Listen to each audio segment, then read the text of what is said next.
How was it for you? How was the day? How was it outside?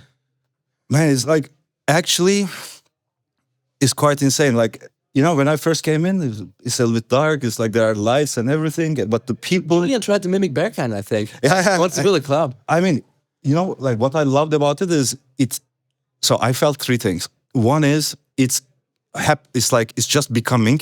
Like it's not something established, but it's becoming, which I loved. So it's a great feeling, right? Exactly. Second thing is I like that. It's like there were people. Everyone was talking to each other. And third thing is I like that it was dark and a bit light. It's a different vibe. Yeah, it was quite nice. Oh my God. I remember the first time I ordered on Gorillas. This is one of those experiences. I know exactly where I sat. I know what I ordered. I know the feeling when the guy actually rang on the door, because you cannot believe it when you do it the first time, right? Yeah. I was in office at Krausnickstraße, and then the guy actually showed up, gave me the bag. It's so interesting, right? It's such a memorable experience. It felt like magic. Yeah, mate, it was very magical. I was delivering myself, so I know a couple of I understood that it's magical when I saw stuff like I got a customer and they're in the team call and they just documented it during the team call and they saw there are 64 faces on the Zoom call, they're showing this fucking came, so really, it's not a scam, it really arrived. Yeah, exactly. How did they do not it? Not a scam. Yeah. Oh my God. It was also a challenger brand, faster than you was the slogan and stuff, is it really faster than me? It's fucking faster than me. So. Oh my God. Do we have the same experience with AI, right? It also feels like magic, right? You press a button, something shows up, it's like it's never been there. I'm spending a lot of time with AI. How's your tinkering going? You're in AI team. Yeah. What's going on there? So what I really think how I got into AI. So I saw Lovable and I said, oh, this has something. I felt like this is something like this is new age gorillas. You get the goods from Reve and then you sell with a markup. You increase the goods from Anthropic. Yeah, exactly. You get the goods from Anthropic. Nice interface. And you make the experience 100 times better.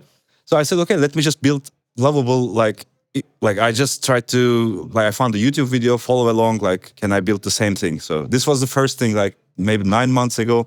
And I'm an engineer actually, I'm a robotics engineer, from the school, So it was back to school for me. So but it's fantastic technology.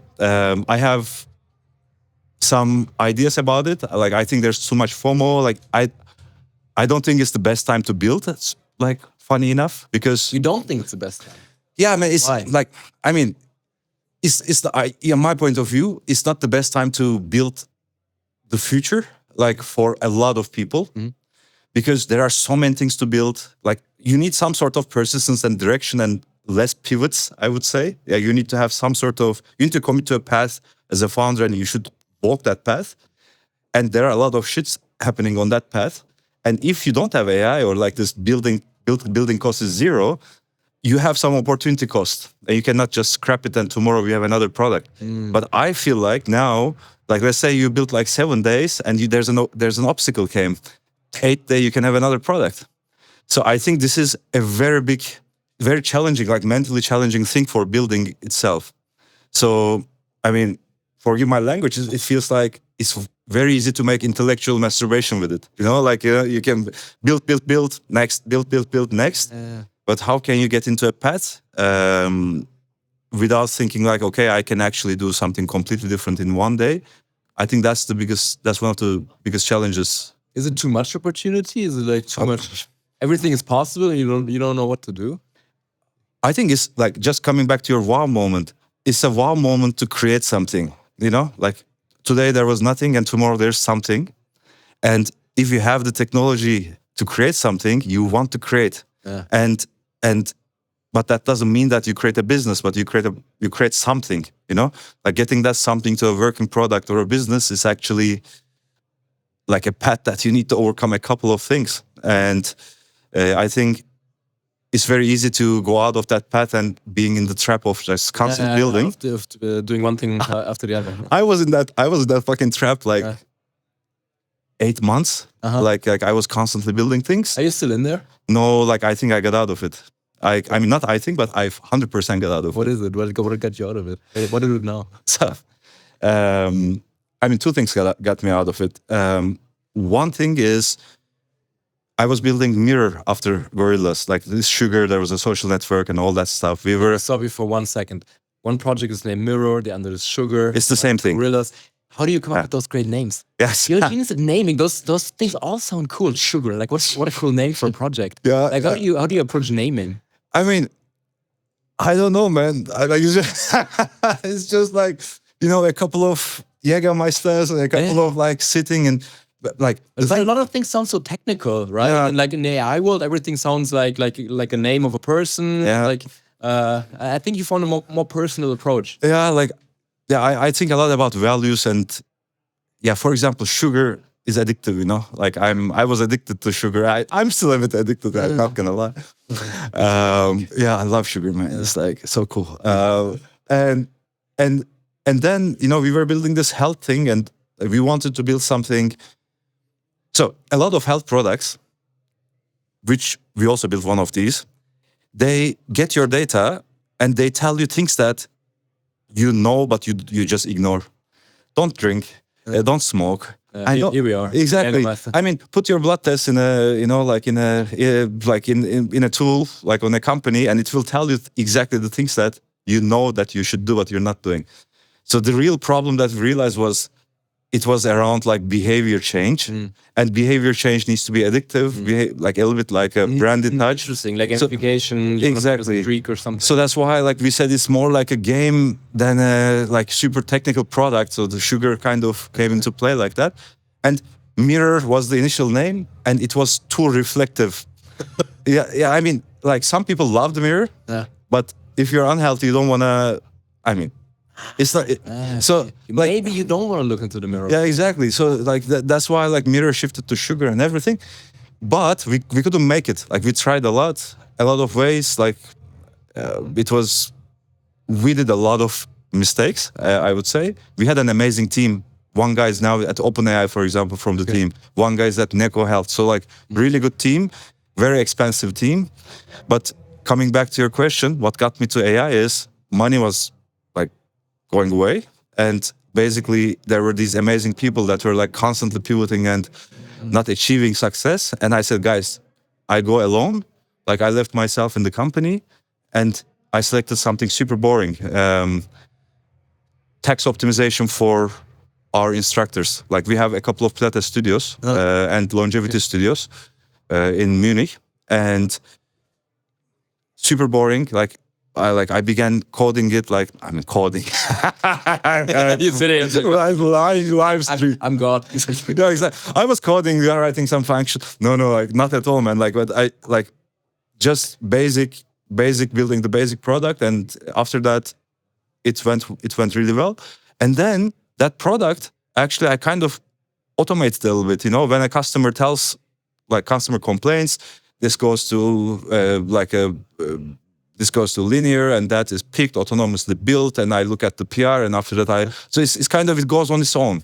And there I said, oh shit, like last 9 months, I was looking what to build next, this next big thing. Yeah.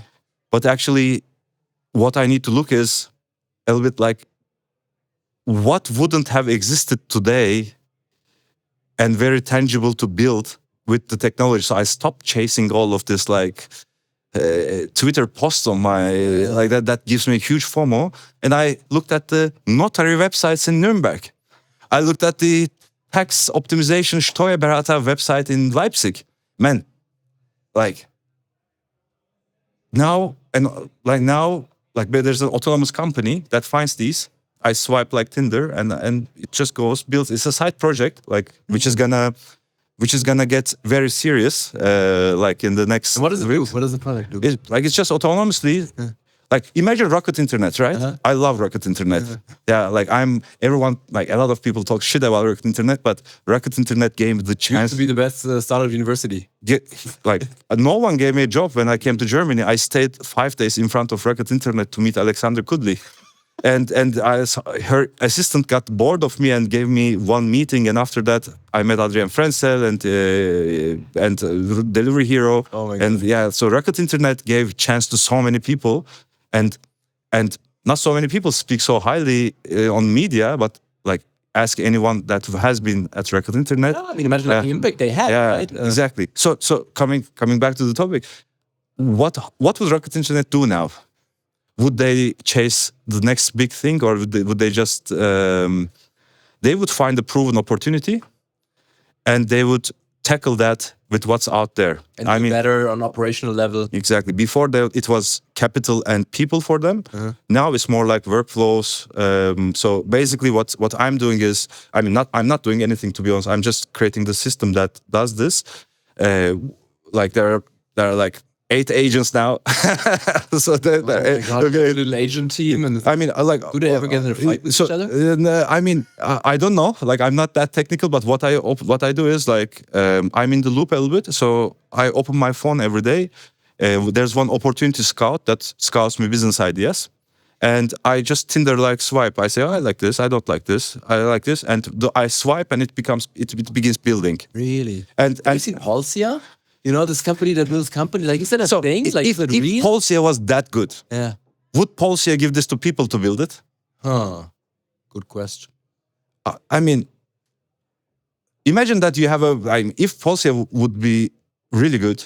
I used Polsia. I forgot to cancel, and I paid 49 euros. Really? So I tried it out. It wasn't that impressive, right? Yeah, I mean, it's actually impressive, and I really like the founder. I think like we met once, like I don't know, we met once on a call when he was at the Cloud Kitchen business.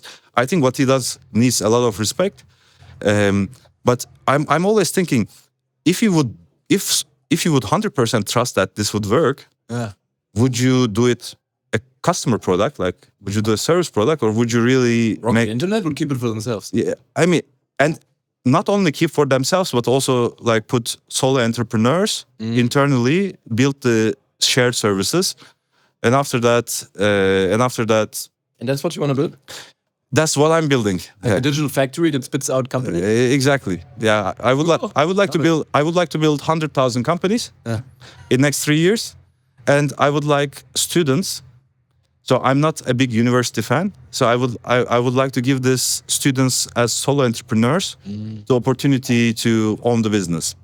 So this is this is basically. Oh my God, it's so good. We had Jan from NN, right? And he told me, I asked him like if he sees a 50 billion valuation. He was like, no, that's way too small, right? Much bigger than a 50 billion valuation. And you say we got to build 100,000 companies. I love the spirit.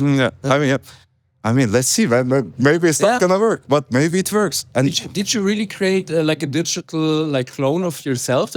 Should I show you? Yeah. It sends me pictures, like, you know, I ask, what are you doing? He sends me a selfie saying that I'm working. Like, show me, please. So this is a digital. That's a clone. This is Khan AI. That's digital me. And digital you works, and like entrepreneurs pitch him. And look, it sent me. Oh my God, it's working. It sends me pictures. So I can. Yeah. So look. Okay, doesn't matter. We can. It also builds websites. It also builds businesses and stuff. So did it invest money on your behalf? No, and I don't trust that much. but let me show you. It sends me stuff like. It sends me voice notes sometimes. I mean, this is like I think, where is this shit? Yeah, look. Yeah, I'm in Berlin right now. Been here a minute. Why do you think I'm lying? What's going on with you this week? Oh my God. Create a personal website for a Pilates studio. Just you? No. I'm a Pilates trainer and I just want to sell my classes. Okay. What is it? Is it an open claw, or like what is it? No. It's basically. I mean, so it's basically. I tried to build open claw myself, and you know, like connected a couple of things, and like the idea was this. So my wife will never go on pro subscription of ChatGPT. I don't think so. Like she takes this information with the influencers that she likes, and she uses a free version. That's enough. and she's not alone. Yeah, there are a lot of people that are using it, and like this is basically AI's monetization problem, right? Yeah. And I believe it's like porn a little bit. So imagine you porn. Everybody wants it, but nobody pays for it. There are a lot of videos, right? But there's no intimacy, and that's why everyone just like doing their thing and getting out of the website. So, but then OnlyFans comes. There's intimacy. There are much less videos, but the videos are intimate. We had an OnlyFans creator on the pod. Yeah. And actually the business is about customer care, right? It's not about the content, Yeah. it's about the relation that they But where I'm gonna land is like, I think the monetization problem of AI is a little bit like the intimacy problem. The idea was if I can create this intimate thing through creators, monetization will jump like in porn 40x. So there's exactly 40x difference between 40 exactly between OnlyFans and YouPorn. Really? Jesus. YouPorn. So that's just let's not get in there. Oh man, I got drifted a second. So the idea was, can we create creators clones that people who wouldn't normally buy AI would experience AI through their favorite creators. And creators loved it because they would earn per message. So they can scale themselves somehow, right? Because it's a creator, you're somehow limited by the per message, like Spotify model. Just like you have a song, like if someone speaks to you, you get per message, €12 subscription fee. Some people subscribe to me, by the way. Cheers to all of them. Can I subscribe to you? No, I closed down the project because like, a lot of people ask nudes and shit, and I don't know. So you don't want to get into that business. Because I think it's either you go porn or you go that side of things, or you try to stay on the other side of things, which I don't feel like going to other side of things, but someone should do. I think. Oh my God, I think a lot of talking to you. Can I really stick around? Can we talk later? Yeah, of course, man. Of course. Okay, I'll have a Jägermeister with Leo, and then we pitch up. Thanks. Let's build 100,000 companies. I love it, man. I love it. And thanks for the invite and for the gift. Of course, man. Of course. Like, really appreciate the invite. Thank you very much.